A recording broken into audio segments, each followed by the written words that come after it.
Salut toi, j'espère que tu vas bien. Aujourd'hui on se retrouve dans un nouvel épisode de ma web-série qui présente le nouveau baccalauréat. On se retrouve donc pendant 2 mois, tous les mercredis et tous les vendredis, pour une vidéo à 18h sur une spécialité. Bref, je ne me connais peut-être pas encore, mais je m'appelle Julie et j'ai 16 ans et je viens de terminer ma première générale en spécialité mathématiques, physique et SVT. Grâce à la participation de mes amis, j'ai pu te réaliser une série de vidéos qui présentent chaque spécialité proposée par l'éducation nationale dans le nouveau programme du baccalauréat. Cette vidéo s'adresse donc plus particulièrement aux futures premières qui ne savent toujours pas dans quoi s'orienter. Cette vidéo est aussi disponible sur toutes vos plateformes de streaming pour pouvoir l'écouter sous forme de podcast.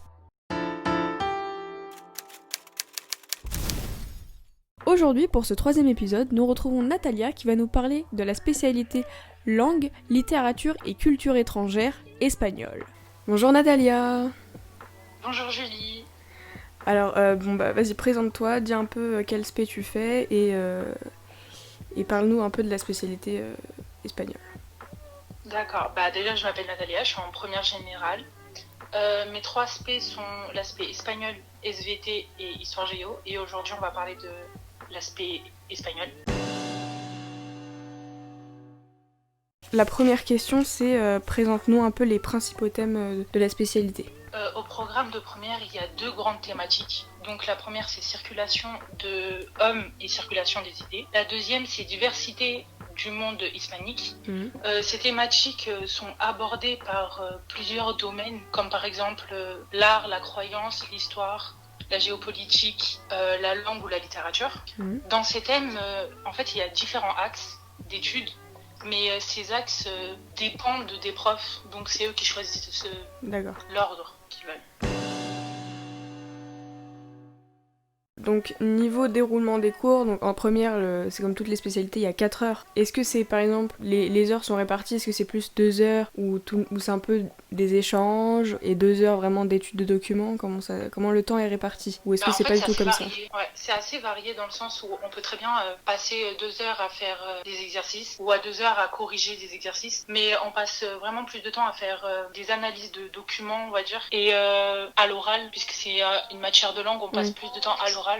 Et on doit présenter les documents. D'accord, donc du coup la répartition des 4 heures c'est selon l'avancée de l'année, enfin selon le programme, d'accord.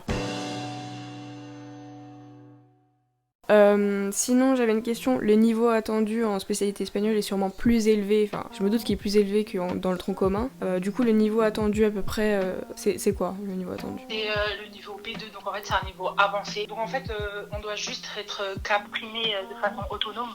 Donc par exemple on doit être capable de parler de ses propres expériences avec un minimum de fluidité. D'accord, oui parce que si je me souviens bien le niveau en LV2 c'est niveau A2 en première et enfin dans le tronc commun. Et si on prend espagnol en LV1 c'est B1, donc vraiment un niveau un peu au-dessus.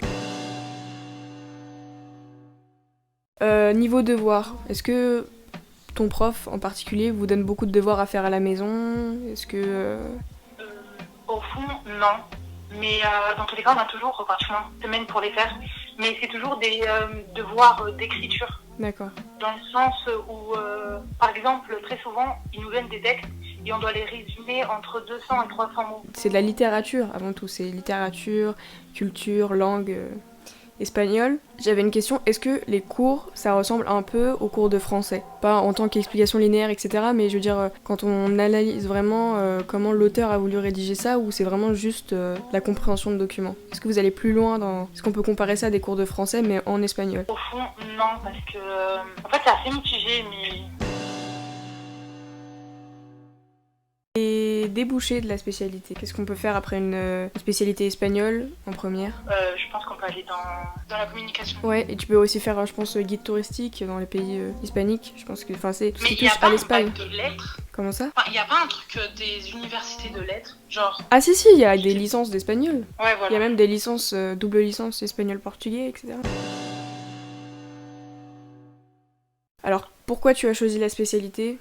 Je l'ai choisi parce que je voulais en apprendre plus sur la culture espagnole. D'accord. Et je voulais vraiment progresser en espagnol. D'accord. Mais c'est surtout parce que c'est la seule matière qui m'intéresse et dans laquelle j'avais un minimum de facilité. Et du coup, tu la conseilles? Je la conseille surtout aux gens qui sont intéressés par la culture espagnole et qui veulent vraiment progresser en espagnol. D'accord. Mais au fond, je la déconseille aux gens qui sont vraiment pas à l'aise à l'oral et qui n'aiment pas parler à l'oral espagnol, parce que pratiquement tout se passe à l'oral puisque c'est une matière de langue. Et il faut vraiment, tu la conseilles aux personnes qui veulent vraiment travailler avec de l'espagnol plus tard, parce que sinon, Oui. voilà, d'accord. Non, ça sert à rien. Si tu abandonnes la spécialité en première, comment se passe l'épreuve ? L'épreuve, c'est une épreuve écrite au 3e trimestre et dure 2 heures. Dans cette épreuve, il y a un dossier documentaire. Dans ce dossier, il y a environ 3 documents. Au moins, il y a un document littéraire et un document iconographique. Ouais. Et après, il y a 2-3 questions. On doit être capable de répondre à ces questions avec au moins 300 mots. En fait, les mots sont toujours imposés. Oui, 300 mots. Oui, parce que je crois que dans les épreuves des E3C, tu vois, du tronc commun, c'est genre 150 mots. Donc ils doublent en fait, d'accord. Ouais, mais dans tous les cas, on s'entraîne tout au long de l'année. Pour résumer, c'est une spécialité qui est assez littéraire pour les personnes qui ont un bon niveau d'espagnol déjà. Qui ont les bases. Voilà. Déjà. Si vous avez les bases en fait et que vous voulez approfondir, il faut prendre cette spécialité. Est-ce que dans ta classe, par exemple, il y a des personnes qui avaient déjà un bon niveau, mais qui osaient pas trop parler, et au fur et à mesure de l'année, ils ont vraiment évolué? Oui, vraiment, il y avait des gens vraiment timides, et en fait, au fur et à mesure, ils ont commencé à parler avec plus de capacité, quoi. Bon, merci d'avoir répondu à nos questions. C'était assez court, mais c'était très, très précis, donc merci à toi. Merci d'avoir regardé cette vidéo. Si celle-ci t'a plu, n'hésite pas à t'abonner pour ne pas louper la vidéo de la semaine prochaine sur une autre spécialité. Bye! You see, I can be all